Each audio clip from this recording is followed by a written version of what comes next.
All right, good afternoon. We recognize for many of you, our joint providers, that your CME responsibilities are in addition to your actual title and responsibilities of your job. We want to take a few minutes to explain to you why you have to do all this paperwork and to encourage you that it does have its purpose in providing accredited CME. We want to take you through this Prezi and talk about the process and then walk you through our joint providers website.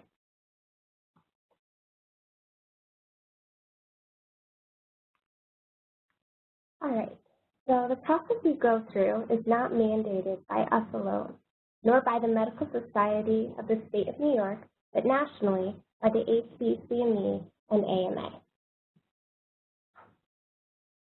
The first part of our process, the Joint Provider Agreement. This is an agreement completed online. It gives you an upfront summation of our policies. This form must be completed and electronically submitted for each application you submit. It must be submitted 30 days prior to the event start date. It also overviews the fees. We have a $500 application fee and a $100 credit fee. Please note that all invoices must be paid within 30 days of the invoice date. This is an outline of what we're going to be going over in this presentation. We are going to start out with the needs assessment, which is made up of the gap, the needs, the objectives, and the desired results. The gap. The gap is determining the current state of knowledge or practice.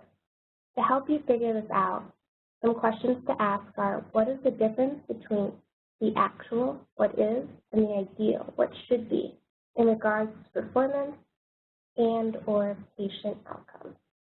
On the application, you need to write one short summary of the gap. The need, the educational needs that you determine to be the cause of the professional gap. Again, to try to figure this out, ask the questions, what should that state be? What is lacking? What do they need to learn or improve? And just like the gap, this needs only to be a short summary. Moving on to the objective. In response to the gap in need, the objectives clarify what the attendees will learn. Learning objectives are what the attendees should know or be able to do at the end of the educational activity. Please note that learning objectives are not what the instructor is going to cover. That would be a teaching objective.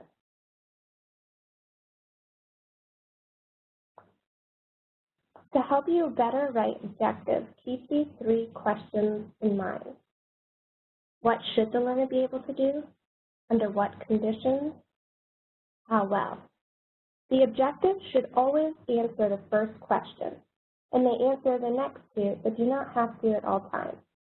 When writing your objective, you should introduce the objective with, upon completion of this education activity, participants will be better able to, and then list your three objectives.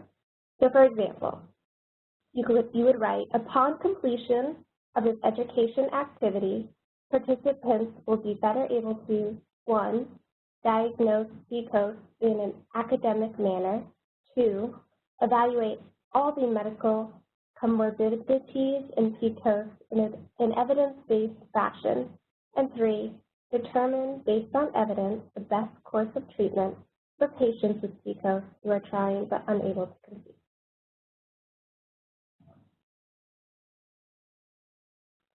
All right, on this slide, we're listing verbs that you shouldn't use in starting out your objective and ones that you should. On the left are listed commonly misused verbs. Please avoid using them. If you know, understand is on this list, so please don't use that. On the right, we have a few listed that are good, strong verbs to use in crafting your learning objectives. And on the application, you need to write 3 learning objectives. You may include more, but 3 are required.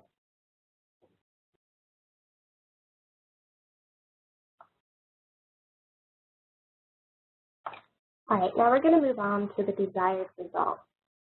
Desired results are what you expect the learner to do in his or her practice setting.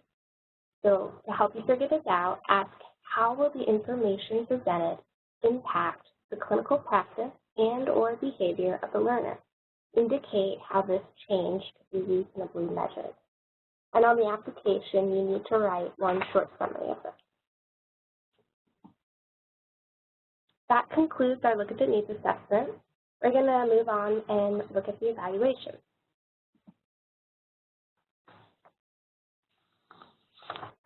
We have three types of evaluations. The participant, where we would evaluate what the learner has learned and whether we met the learning objectives in preparing the event. The other is the faculty. We want to evaluate our faculty's experience working with us on planning and preparing for these types of activities. And then finally, the education director, who evaluates how well the activity met what the education director was intending to do.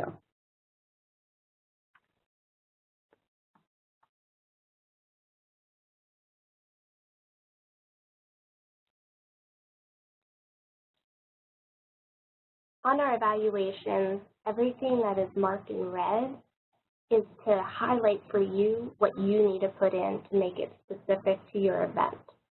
You'll find the templates for all of our evaluations on our website.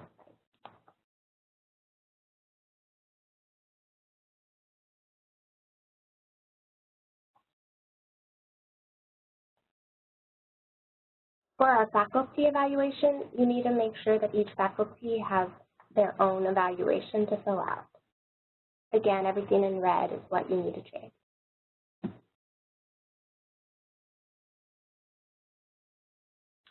On our director evaluation, you'll note at the bottom that it says faculty disclosure was made.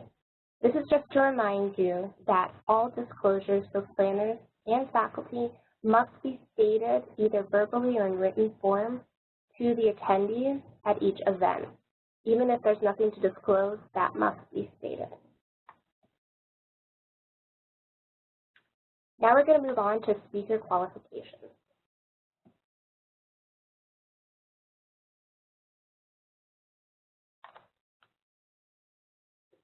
We need to ensure that all the people that we have teaching are actually qualified to perform that part of the educational activity. So we therefore ask for a CV. A bio is acceptable. What we need is just simply proof that the speaker is qualified. We also need to have a disclosure filled out for each speaker and planning committee member. What the point is to ensure that anybody who has control over the content in any way, shape, or form has disclosed and resolved any real or potential conflict of interest. And when you read through the form, you can see that once a conflict is disclosed, that's not necessarily exclude them, but we work through ways in which that conflict can be resolved. Again, you'll find the disclosure form on our website.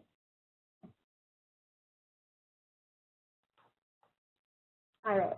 To help simplify this process for you, we've come up with an application checklist. This is also posted on the website. It lists all the different forms you need to fill out and submit prior to the application, as well as all the post-activity paperwork that you need to send us after the event occurs. And I just want to remind you that we will not be accepting old forms. The ACCME has mandated new language that we must adhere to. Thus, we've updated our paperwork to reflect this, and we appreciate your compliance with this. So please, no old forms. Delete any on your computer and download our current and up-to-date paperwork off our website, which is here listed as cbmc.libguide.com/cme/joint-provider-CME. We're going to go ahead and take you over to our website and show you how that works. All right, so this is what you would come to when you type in our URL. This is the landing page of the website. And as you'll see here, there's an overview of our process. So please read through that, make sure you're up to date, and refresh yourself if you need to. What I want to highlight for you here is as I scroll down, on the left side, you'll see our navigation bar. All of these different links take you to different web pages with more information that are helpful to you. So we have first the live CME activity. Most of your events are going to fall under this category. So you should be going to this page to get the templates you need, to answer questions, to get the language, also to fill in the application and joint provider agreement. You also will probably be visiting the regularly scheduled series. If you have a tumor board or a grand round, you would be using that. If you decide to do enduring material, you would want to visit this page. The rules are different than the other two, so that is specified there. And then the CME fee and structure goes over all of our application fee, our credit fee, gives you examples. So you can visit that to see in more detail. And then we have resources listed for you as well as our contact information if you have questions, which is the same as over here on the right. So I'm going to go ahead and take you to the live CME activity page.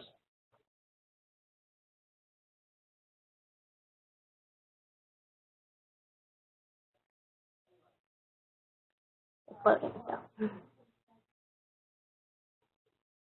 But as it finishes loading, I want to draw attention here to the description. This spells out what a live activity is. It's a certified CME activity that occurs at a specific time as scheduled by the accredited CME provider. And you can read through the rest of that. I want to point out here that application checklist I just talked about in the Prezi, you'll find that here. You can open that and it's a PDF form for you. There's also a glossary. If any of the words or verbiage we use, you're not quite sure about it, you can look it up here and that will help clarify any questions. I'm going to scroll down here. And normally our widget would appear, but what I'll do is, if this should happen to you, go ahead and click on our link here below, which says View Application in Whole Screen. So I'm going to open that and take you to that. So this is what our application looks like. This must be submitted now online. It no longer is acceptable to fill out our old paper form and fax or email that to us. You're going to go through filling all of this out. It is not a form in which you can work on it and come back. You need to have all the information and sit down at one time to fill it out and submit it. So then at the bottom, you would click Next. It'll just have an overview that you filled out everything, and then you would submit. I'm going to go back to the website. Here on the left, you see templates. This is where you'll find the disclosure form, the evaluations. Also, if you need a flyer template, you'll find that here. The form is optional. The format's optional, but you need to make sure that you're still using the proper AMA language, which you can find here below. I have it written out for you. Again, where it's red, you need to change that to be specific to your organization and event. You need to copy and paste that directly. I do want to make note here that if you have not yet received CME credit, you've only applied for it, you cannot use any verbiage or language that would suggest it will have CME credit only after you have received confirmation, and then you must use the proper language below. Coming back up here, if you're getting commercial support for your event, you're having grants, you have to submit a budget to us. If you're not, the information in the application is sufficient.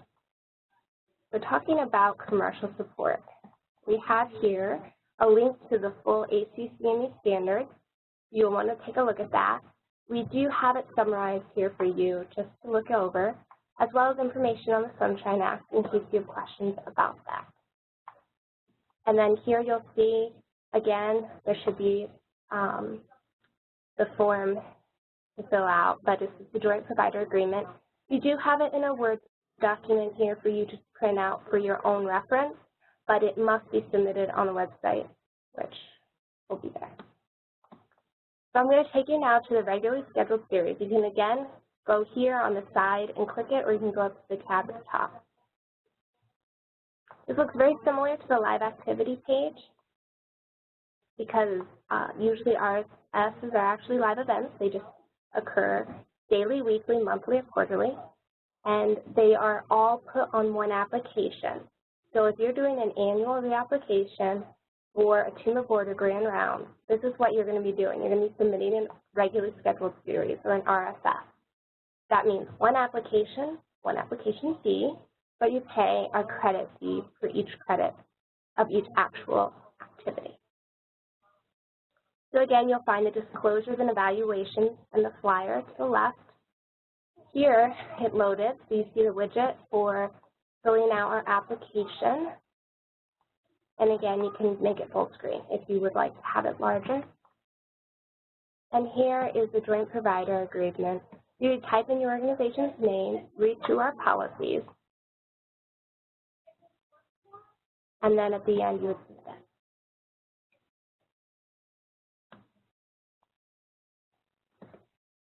I'm going to briefly click on the enduring material. I haven't had any of you apply for this yet, but if you so desire, there is more information, and it is different being that it is a long-term and not just a one-time activity. So you would need to refresh yourself with all of this, and then, of course, feel free to contact us.